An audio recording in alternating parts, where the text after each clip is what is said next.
সেদিন একটা কাজে হোটেল ভিক্টোরিতে গিয়েছিলাম, আর সেখানে গিয়ে যে এই খাবারটা দেখলাম সাজানো আছে, দেখে মনে হলো একটু ভিডিও করে রাখি। পরে খাবারটা টেস্ট করার পর মনে হলো যে এটা আমি আপনাদের সবার সাথে মানে আমার ভিউয়ার্সদের সাথে শেয়ার করি। তো মূলত গিয়েছিলাম হচ্ছে চলচ্চিত্র প্রদর্শক সমিতির একটা আয়োজনে, সো কাজেই গিয়েছিলাম। একই দিনে আমার আবার মানে ওই ওই সন্ধ্যা রাত্রিতেই আমার আবার আমার কলিগের বিয়ের আয়োজন। তো কি করবো, এত মজার খাবার খাইতে ইচ্ছা করছে কিন্তু খাইতে পারতেছি না, মন টানতেছে আবার টানতেছে না, কারণ বিয়েতে যেতে হবে। তো সব কিছু ছাপিয়ে আমি আবার আমার নিজের জন্য খাবার নিয়েছিলাম।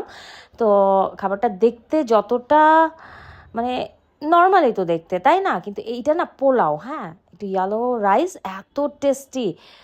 আর হচ্ছে এই ইয়ালো রাইসের সাথে যে চিকেন রোস্ট, এইটার টেস্টটা অন্যরকম। যাই হোক, ফাইনালি আমি ভাবলাম যে একটুখানি টেস্ট করেই দেখি। তো ডিম ভুনাও ছিল, সব কিছু মিলে খাবার ভালো লেগেছে। আর এই জায়গাটা, লোকেশনটা খুবই সহজ, বিএনপির প্রধান কার্যালয়ের পাশেই।